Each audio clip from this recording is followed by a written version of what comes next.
Assalamualaikum warahmatullahi wabarakatuh. Kembali lagi di channel Seram Sejati. Sebelum kita lanjut ke ceritanya, tekan dulu tombol like video ini. Dan ingat, tekan juga tombol subscribe channel ini. Nyalakan juga lonceng notifikasinya agar tidak ketinggalan cerita-cerita lainnya dari channel ini. Malam itu, Raka duduk di meja kerjanya, menatap surat yang baru saja ia terima. Kertasnya kusam, sedikit sobek di tepiannya, dan bau tanah masih menempel di permukaannya. Tulisan tangan di atasnya terlihat terburu-buru, seolah ditulis dalam keadaan panik. Kepada Raka, saya, Samin, Kepala Desa Gunung Hitam, memohon bantuan Anda. Sudah beberapa bulan ini, desa kami diteror oleh sesuatu yang tak terlihat. Penduduk menghilang satu persatu, dan suara-suara aneh terdengar setiap malam dari dalam hutan. Kami ketakutan, dan saya tidak tahu harus berbuat apa. Saya memohon, datanglah sebelum semuanya terlambat. Salam dari Samin. Raka meletakkan surat itu di meja, menghela napas panjang. Sebagai seorang jurnalis investigasi, ia sudah sering mendapat undangan dari tempat-tempat aneh. Namun, kali ini, ada sesuatu yang berbeda. Ada rasa putus asa yang terasa dalam tulisan itu, seolah-olah Pak Samin tahu ajal mereka sudah dekat. Jadi, kita berangkat, suara Maya, fotografer timnya, memecah keheningan. Ia duduk di sofa dengan kamera di pangkuannya, menatap Raka dengan penuh rasa ingin tahu. Menurutmu, Raka bertanya balik. Aku suka desa-desa terpencil, Maya tersenyum miring. Selalu ada cerita menarik di sana, kalau dia berangkat, aku ikut. Dimas, videografer mereka, menyahut sambil menyesap kopinya. Siapa tahu kita bisa dapat rekaman bagus untuk dokumentasi. Raka menatap mereka berdua, lalu mengangguk. Baiklah, kita berangkat besok pagi. Perjalanan menuju desa Gunung Hitam tidaklah mudah. Mereka harus naik bus tua yang berderit sepanjang jalan, lalu melanjutkan dengan mobil sewaan yang sopirnya enggan mengantar mereka terlalu jauh. Saya cuma bisa sampai sini, ujar si sopir, menghentikan mobil di tengah jalan tanah yang dikelilingi hutan lebat. Kalau kalian tetap mau ke sana, jalan kaki saja. Kenapa nggak sekalian antar sampai desa? Tanya Maya curiga. Si sopir menoleh dengan tatapan waspada. Saya nggak mau ambil risiko. Banyak orang yang masuk ke desa itu dan nggak pernah kembali. Kalian lebih baik pulang saja. Mereka bertiga saling pandang, lalu turun dengan enggan. Begitu mobil itu melaju pergi, hutan terasa semakin sunyi. Seram banget, iya. Dimas berbisik sambil mengangkat kameranya, merekam suasana sekitar. Raka menghela napas, lalu melangkah. Ayo, kita cari desa ini sebelum malam tiba. Setelah hampir 1 jam berjalan, mereka akhirnya melihat pemukiman kecil di tengah hutan. Rumah-rumah panggung berdiri dalam keadaan lusuh dan gelap. Tak ada satupun suara manusia. Suasana begitu hening, hanya terdengar angin yang berhembus di antara pepohonan. Pak Samin sudah menunggu mereka di depan rumahnya. Pria tua itu tampak kurus, dengan wajah yang dipenuhi guratan kecemasan. Matanya menatap mereka dengan penuh harapan dan ketakutan yang bercampur jadi satu. Kalian benar-benar datang, suaranya gemetar. Raka mengangguk. Kami datang untuk membantu. Tapi pertama-tama, kami perlu tahu apa yang sebenarnya terjadi di sini. Pak Samin melirik ke arah hutan di belakang desa. Malam mulai turun, dan kegelapan perlahan menyelimuti tempat itu. Sebaiknya kita bicara di dalam. Malam ini, bukan waktu yang aman di luar. Angin berhembus lebih kencang, membawa suara gemerisik dari hutan. Maya menggigil, entah karena dingin atau firasat buruk yang mulai menjalar dalam dirinya. Tanpa berkata apa-apa lagi, mereka mengikuti Pak Samin masuk ke dalam rumah. Mereka belum tahu, malam itu hanya awal dari teror yang menanti mereka di desa Gunung Hitam. Sesampainya di desa Gunung Hitam, Raka, Maya, dan Dimas segera merasakan sesuatu yang aneh. Udara terasa lebih dingin dari seharusnya, dan keheningan yang menekan menyelimuti desa. Tak ada anak-anak berlarian, tak ada suara ayam berkokok atau tawa penduduk. Hanya desir angin yang membawa aroma tanah basah dan kayu lapuk. Pak Samin menyambut mereka di depan rumahnya yang terbuat dari kayu tua, wajahnya penuh garis kekhawatiran. "Terima kasih sudah datang," katanya dengan suara pelan, seolah takut sesuatu mendengarnya. "Ada banyak hal yang perlu kalian ketahui, tapi pertama-tama, dengarkan ini baik-baik, jangan keluar rumah setelah matahari terbenam. Apapun yang kalian dengar, jangan pernah membuka pintu." Maya menelan ludah, sementara Dimas mencoba menyembunyikan kegelisahannya di balik lensa kameranya.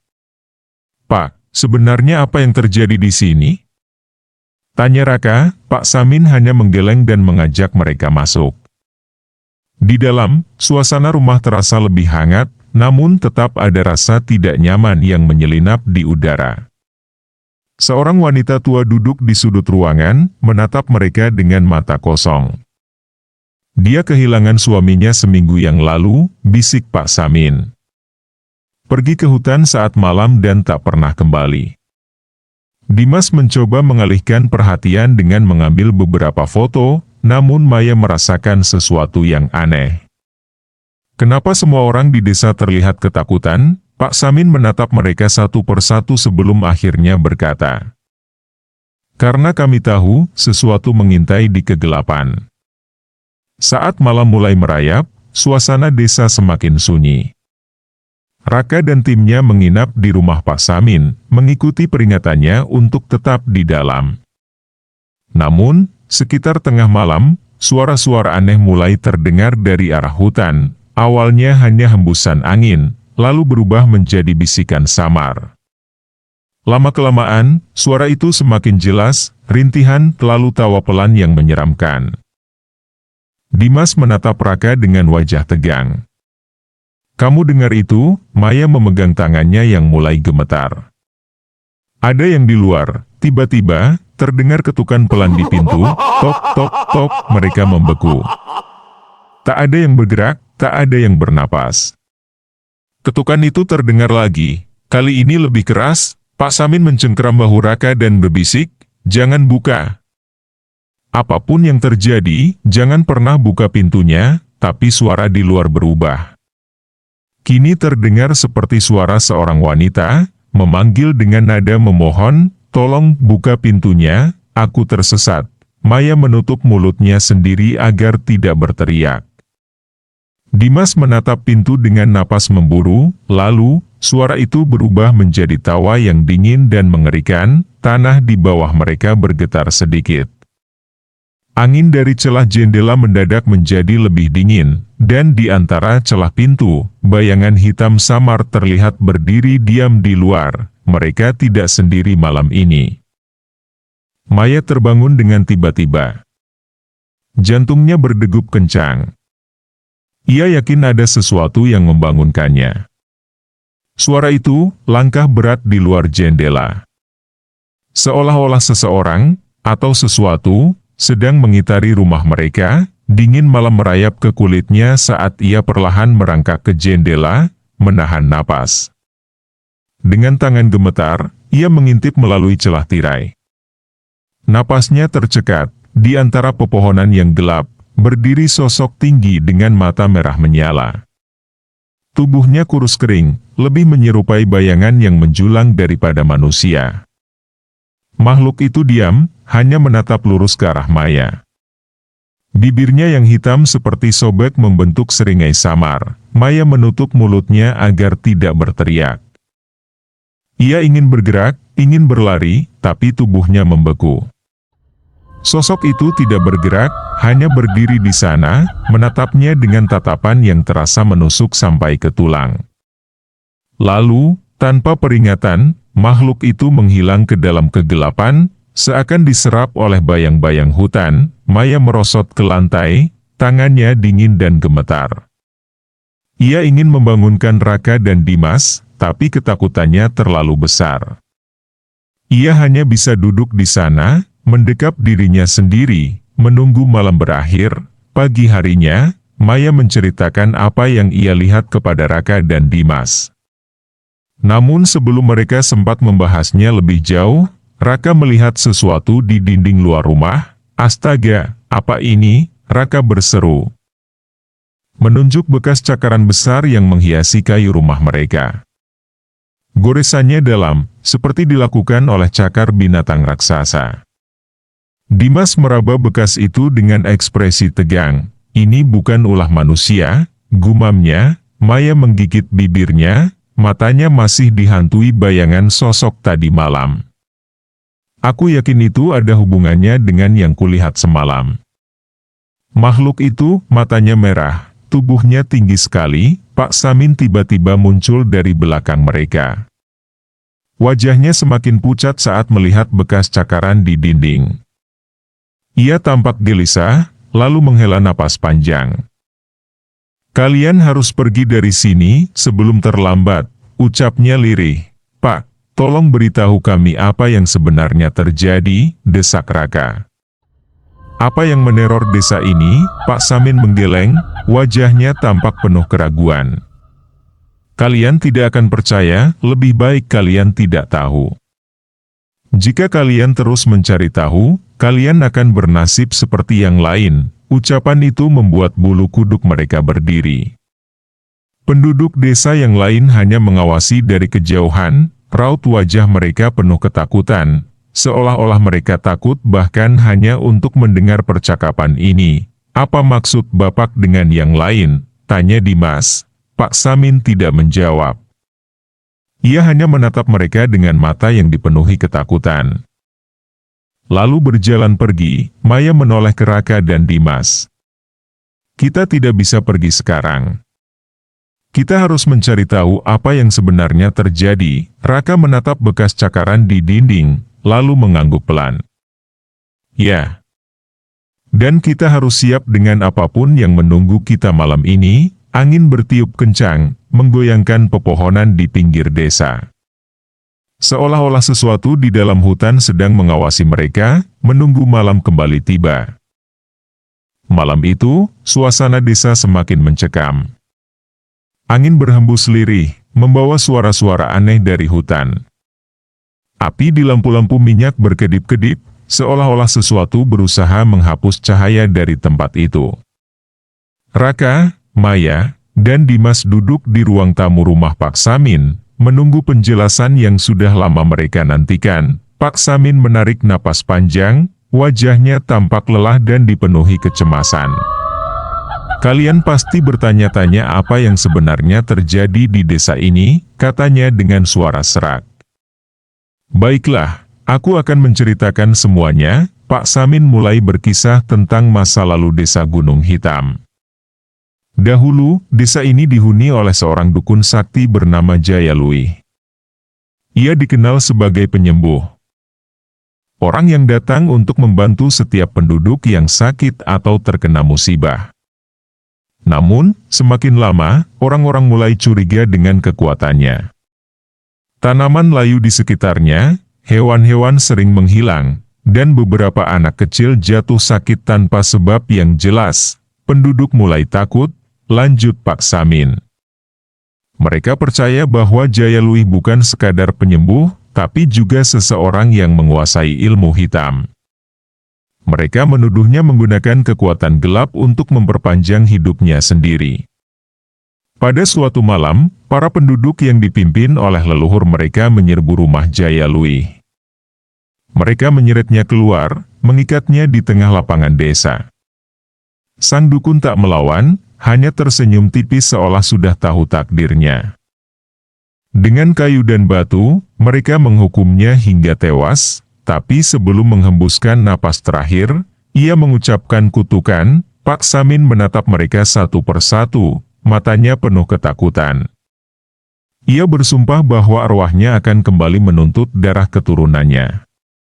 Ia menyebut dirinya sebagai penunggu hutan, dan siapapun yang berusaha melawan takdir ini akan merasakan penderitaan yang lebih buruk dari kematian. Sejak malam itu, keanehan mulai terjadi. Bayangan hitam muncul di antara pepohonan, suara-suara tanpa wujud bergema di malam hari. Hewan ternak mati dengan tubuh tercabik-cabik, dan beberapa penduduk mulai menghilang tanpa jejak. Tak ada yang bisa menghentikannya, bisik Pak Samin, suaranya bergetar. Kami mencoba melakukan ritual penenangan, tapi tak ada yang berhasil. Setiap malam, makhluk itu berkeliaran mencari mangsanya.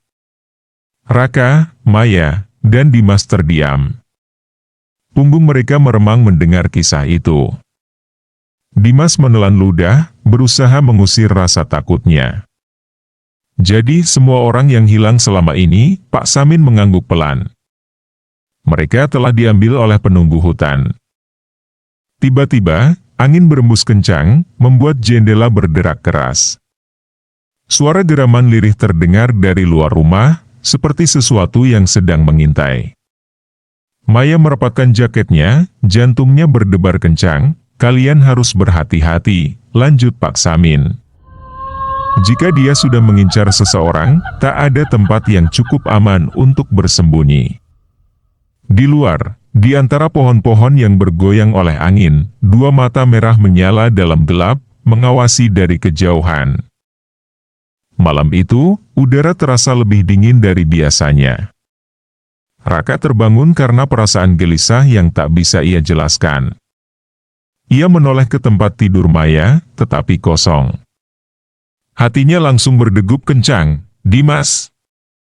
Maya nggak ada, seru Raka, mengguncang bahu temannya yang masih terlelap. Dimas terbangun dengan kaget. Apa? Nggak mungkin. Barusan dia masih di sini, tanpa pikir panjang, mereka bergegas keluar rumah, memanggil-manggil nama Maya.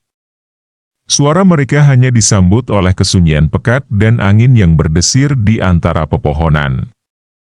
Pak Samin keluar dari rumahnya, wajahnya tampak semakin pucat. Apa yang terjadi? Tanyanya cemas. Maya hilang. Kami harus mencarinya, kata Raka dengan napas memburu. Pak Samin menggeleng panik. Jangan.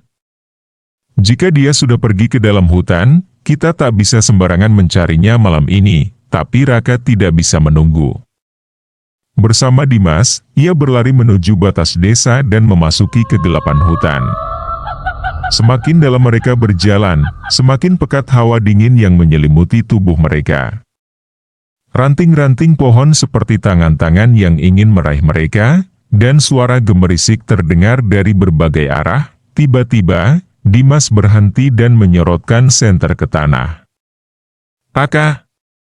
Ini kameranya Maya. Kamera itu tergeletak di tanah dengan lensa yang pecah. Tangan Raka gemetar saat mengambilnya dan menyalakan kembali layar kecilnya. Beruntung, kartu memorinya masih utuh.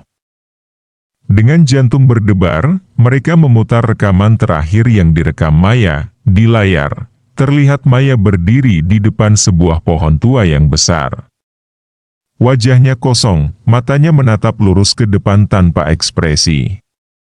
Bibirnya bergerak seolah-olah berbisik sesuatu, tapi suaranya terdengar terlalu lirih untuk dipahami. Lalu, perlahan-lahan, ia mulai berjalan ke arah pohon itu, seakan-akan ada sesuatu yang memanggilnya.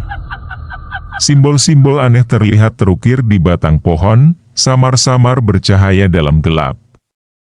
Beberapa detik kemudian, layar berubah menjadi statis. Apa-apaan ini?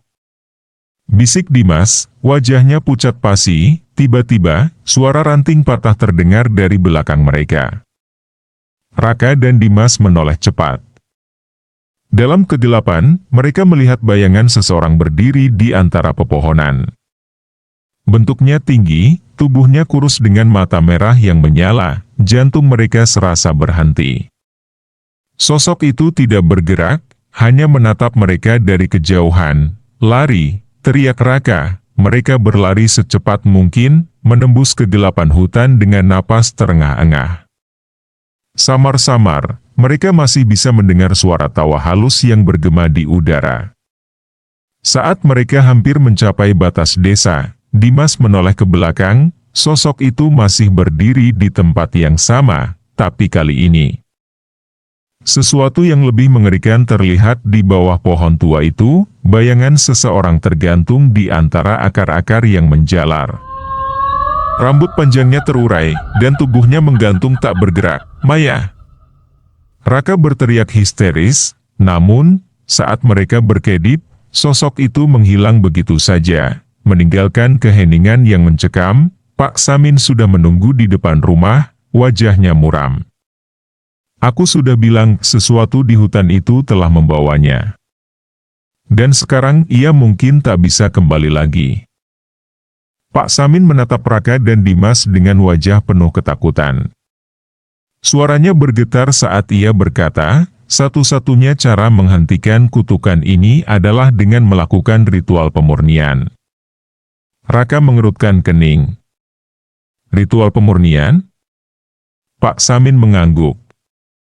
"Kutukan Jayalwih tidak bisa dihancurkan begitu saja. Ia bersumpah akan kembali menuntut darah keturunannya.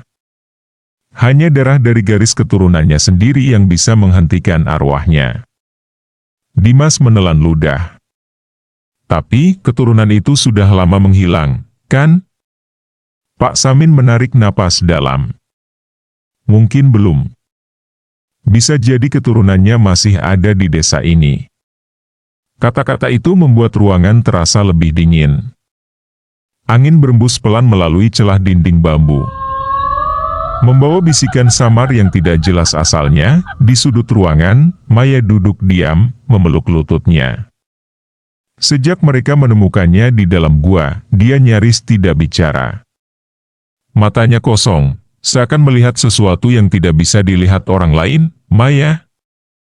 Raka mendekatinya. Maya mendongak perlahan, dan seketika, jantung Raka seperti berhenti berdetak. Tatapan Maya bukan lagi tatapan sahabatnya. Matanya gelap, dingin, dan hampa. "Apa yang kalian bicarakan?" Suaranya terdengar berbeda, lebih berat, lebih dalam. Dimas mundur selangkah. "Maya, kau tidak apa-apa?" Maya tiba-tiba tertawa, tapi tawanya bukan miliknya. Suara itu seperti campuran antara suara laki-laki dan perempuan, bergema di seluruh ruangan. "Darah butuh darah," bisiknya. Pak Samin langsung menarik Raka dan Dimas ke belakangnya. Ia mulai merapal doa, suaranya bergetar. Ini bukan lagi Maya. Arwah yang terperangkap dalam tubuhnya. Tiba-tiba, lampu minyak di dalam rumah berkedip-kedip. Suhu ruangan turun drastis. Maya berdiri perlahan, gerakannya kaku dan tidak wajar, seperti boneka yang dikendalikan oleh sesuatu yang tak terlihat. "Maya!" Raka mencoba meraihnya, tapi Maya hanya menoleh dengan senyum menyeringai. "Kalian tidak akan bisa menghentikan ini." Mendadak, jendela terbuka dengan keras, dan angin kencang menerpa ruangan. Dari luar, terdengar suara tawa menyeramkan yang menggema di kegelapan. Dimas gemetar. "Apa itu?" Pak Samin mencengkeram lengan Raka.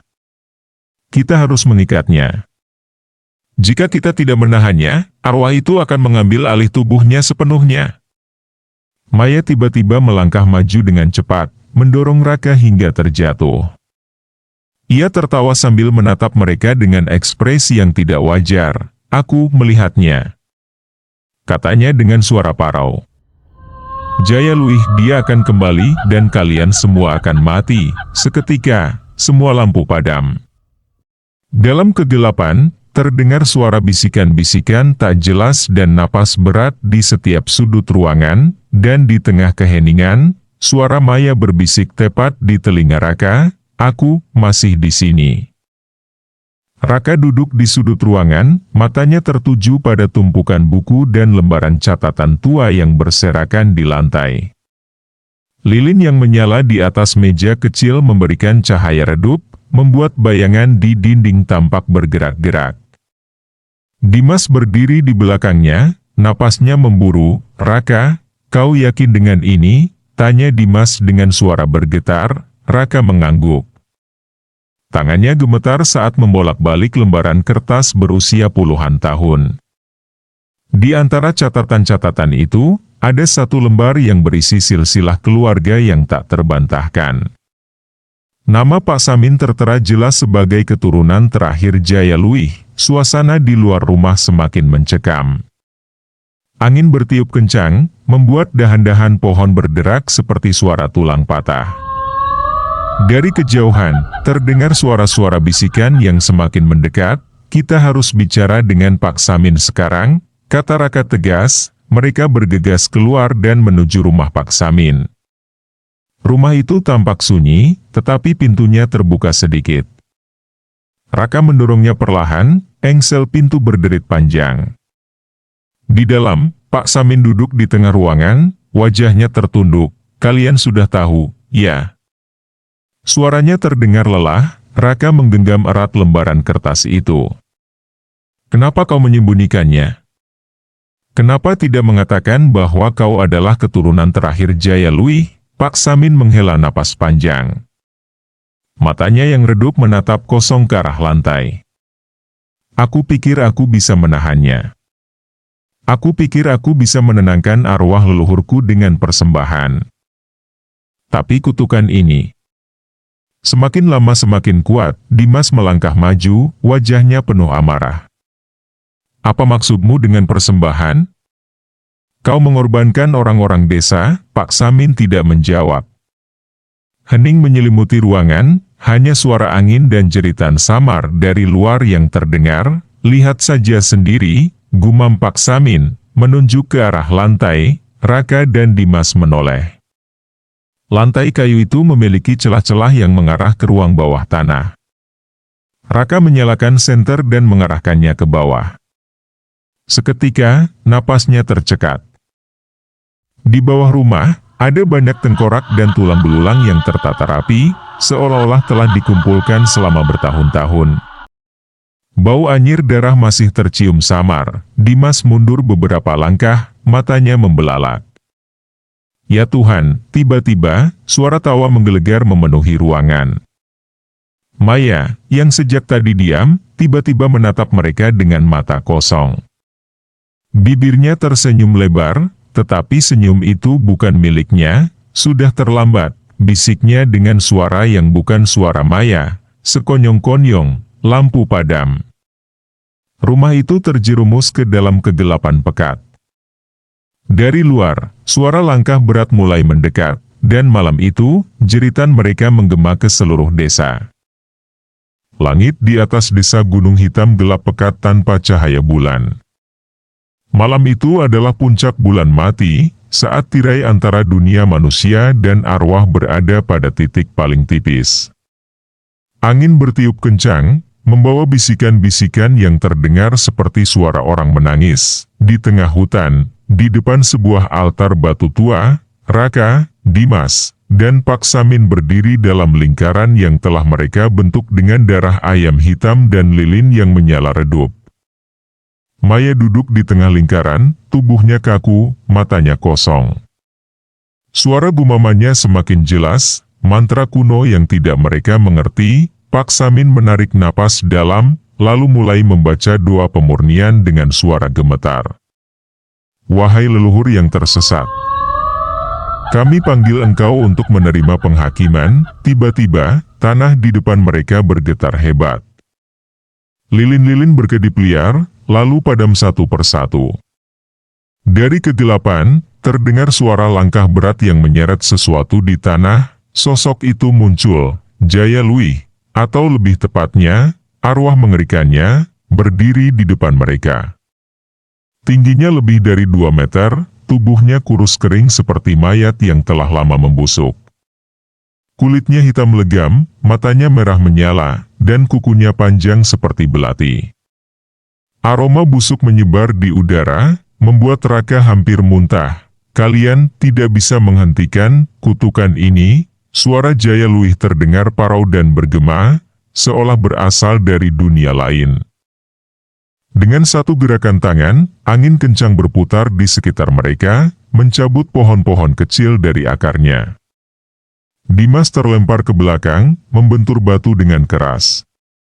Raka berusaha berdiri, tetapi tubuhnya terasa berat, seolah ada sesuatu yang menahannya di tanah. Pak Samin, dengan wajah penuh tekad, menggigit ibu jarinya hingga berdarah, lalu menggambar simbol di tanah dengan darahnya sendiri. "Kau harus kembali ke tempat asalmu, Jaya Luih," teriaknya. Arwah itu menggeram marah. Ia melesat ke arah Pak Samin, cakar panjangnya hampir menyayat dada pria tua itu. Namun, sebelum cakar itu menyentuhnya, Pak Samin menusukkan belati pusaka ke dadanya sendiri, darahnya menyembur ke tanah, meresap ke dalam simbol yang telah digambar. Tanah tiba-tiba bergetar lebih dahsyat, dan suara jeritan mengerikan menggema di seluruh hutan. Aarg, Jaya Luih meronta, tubuhnya tertarik ke dalam pusaran hitam yang muncul dari tanah. Ia berteriak penuh kemarahan, tetapi semakin lama suaranya melemah.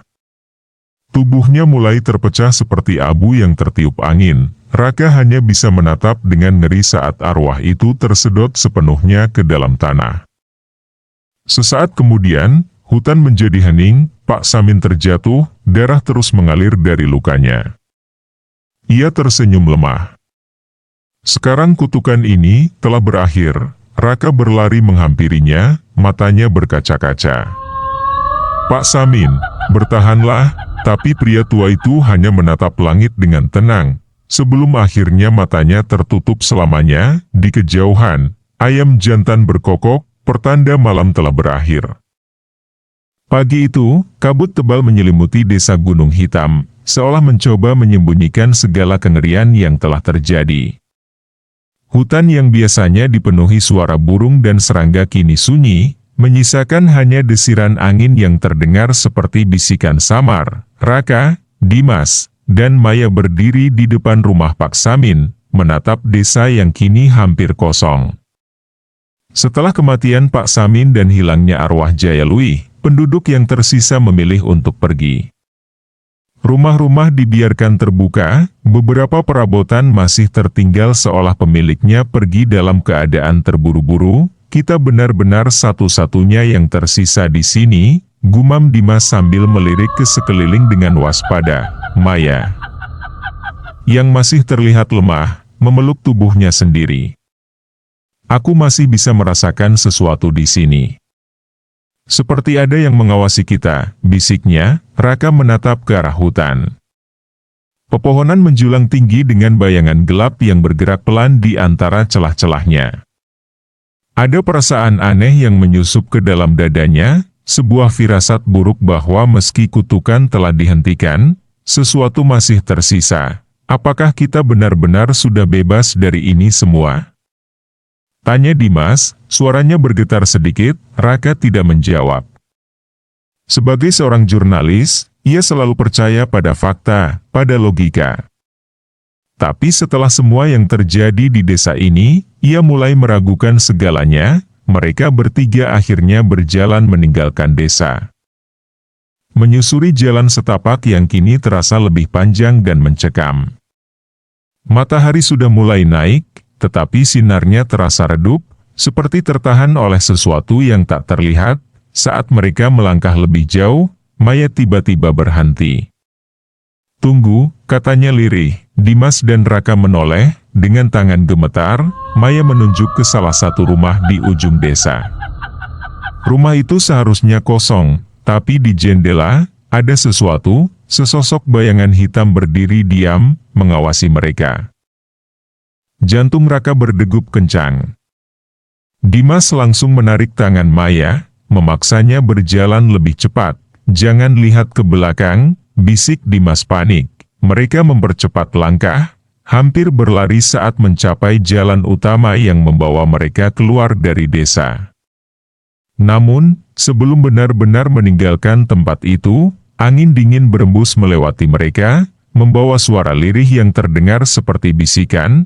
"Kalian pikir sudah selesai?" Maya menutup telinganya, berusaha mengabaikan suara itu. Dimas menggertakkan giginya, sementara Raka hanya bisa menatap lurus ke depan. Saat mereka melewati gerbang desa, sesuatu terjadi. Raka menoleh ke belakang sekali lagi. Desa Gunung Hitam telah menghilang. Tidak ada rumah, tidak ada jalan, tidak ada apapun.